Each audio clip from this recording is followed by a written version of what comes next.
if you could do everything you want to do for a rookie quarterback, what would you do? Well, I don't know if you could do that, John. You know, What would be ideal, the plan? the plan would to be to whatever we felt like we needed to do to win the game, running the ball and throwing the ball as far as attacking them. To be able to do that, that meant that you would have to open up the playbook a little bit. I don't know how you can do that with a rookie quarterback, but I'd love to be able to do all the things that we'd want to do going into a game with a veteran quarterback. You talked about situations of overprotecting Mills against the Panthers. At what point, how do you find yourself in those situations when you're blocking 7 against 4 sometimes, or opening things up as you go on with the offense? Well, I don't think we went in thinking that we just wanted to protect him. There were certain things they were going to do. It didn't regardless of what we called. They were going to do it. We just felt like that we wanted to make sure we gave him stuff that he knew, that there was never any doubt about what he needed to do on these particular plays. And basically what I did is I told Tim and those guys, I said, listen, just don't make him uncomfortable, and make sure that he's doing the things that he's very, very comfortable with. And that being said, there were some things that we probably didn't do in that game that we probably would have done in some other games if it was Tyrod. Do you expect Kanye to come off IR this week? I expect him to. Do you expect him to play them? I expect him to. We'll know more about on Wednesday, but we expect him. This was what we targeted for him getting back. When it comes to doing, and do you have any idea of the timeline for his return? I still don't have a timeline, Sarah. I think when it first started, it was like 2 to 4 weeks, and as from all we know, they're still that way. Coach, any particular reason why Mark Ingram's have been seeing his carries go down over the last 3 games? He went from 26-14 to only 6 against the Panthers. It's just the team we're playing. It just happened, and last week we didn't play very well. We weren't on the field very long. We didn't have very many plays, and that had something to do with why his carries were down. But it was nothing intentional. It just happened because we didn't play very well and didn't run the ball very well. David, the rookie quarterbacks in the NFL are not playing well now. Herbert, when he played last year, he laid it out. Was that just an example that he was a great prospect who figured it out early? How do you compare what he did to what the guys today are doing?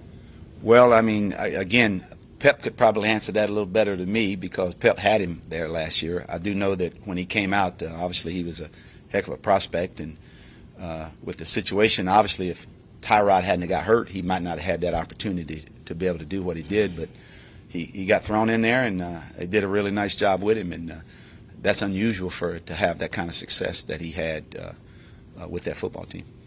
In general, For the running game, what kind of things have you learned, and what do you feel like how fixable it is with the running game to try to get that cranked up?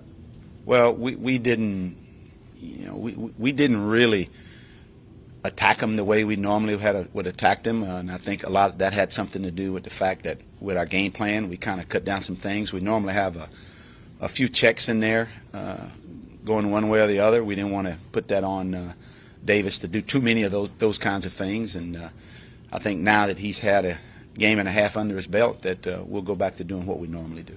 But in general, with some of the biggest challenges that the Bills present to your team? Well, that's a very good football team. That's a playoff caliber football team.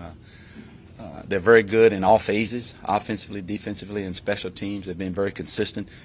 It's a well-coached football team that's got a lot of good football players on it. David, in general, when it comes to 4th down situations in opponent territory, what goes into the back and forth with the people, the numbers upstairs, and how you come to your ultimate decision, and what goes into that feeling to still kind of make a decision against numbers? That's a good question because we do use the analytical information that we have. But I think when you're playing the game, a lot of times, and when we sit down and have those meetings, they tell me, okay, well, this is what everybody's doing in the league. This is what the numbers say. But sometimes when you're in a ball game, and depending on who you're playing, whether how good they are defensively or vice versa, what they have on the offensive side has a lot to do with whether you decide to be able to go for it on 4th down or not. And I think a lot of times it gets back to just how you feel. How much in your gut in these last couple of situations have it been a big? Has there been a struggle there, or you feel like? Well, I think there's been a little bit of struggle simply because of the kicking part of it. couple of situations we had where I may have kicked it when I probably didn't kick it, or I didn't go for it when I should have went for it. And I think that it's just me filling it out and just kind of getting a good feel for how we're playing during that particular time. David, do you still have to wait until Wednesday to find out about Justin and Camus? Yes, it'll be Wednesday before we know exactly. Can you talk about what the next step you want to see from Davis is and his progression from, the last couple of games to this week? What are you looking for from him? Well, he's going to have a lot more put on him than we put on him last week, and I feel like he'll be able to handle that. And we're just going to run our offense and let him handle it from there. Coach, how have you seen Josh Allen involved in this league? He's become one of the top quarterbacks in this league. I know when I had him as a rookie, he has everything that you wanted, and I'm not surprised that he's where he's at right now. I think I remember last year he was maybe number 2 in the league in MVP voting. He's a heck of a player. Has all the things that you want. There's not a throw he can't make. He's very athletic. He's a big kid, strong kid that can run. He's the total package. Dave, when it comes to pass protection, what things need to be fixed where you feel comfortable just blocking with 5?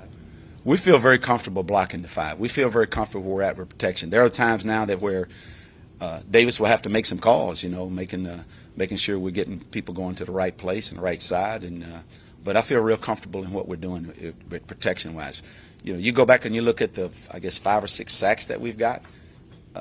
Very few of those were on our offensive line.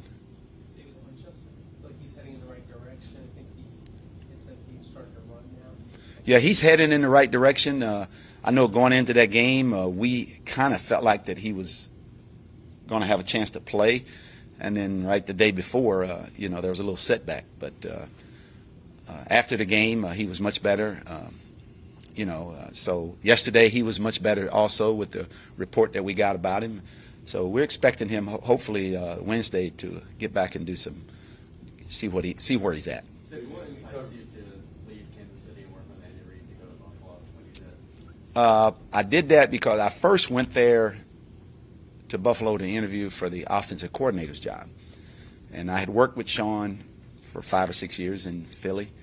I didn't get offered that job, but on my way back, they asked me would I be interested in being a quarterback coach. And I went back, I talked to Andy about it, and he knew that was something that I wanted to eventually get to that point, either as a coordinator or a quarterback coach, and he allowed me to do it, and that's why I went to Buffalo. It was something you needed to do to advance yourself to become a head coach? I did feel that way. Did you get a chance to get a message in, or Andy Reid's still kind of came back on his? I talked to him last night. He's doing fine. You've been around a lot of these head coaches. I'm curious, kind of going back to how you're explaining talking about 4th downs in your guts.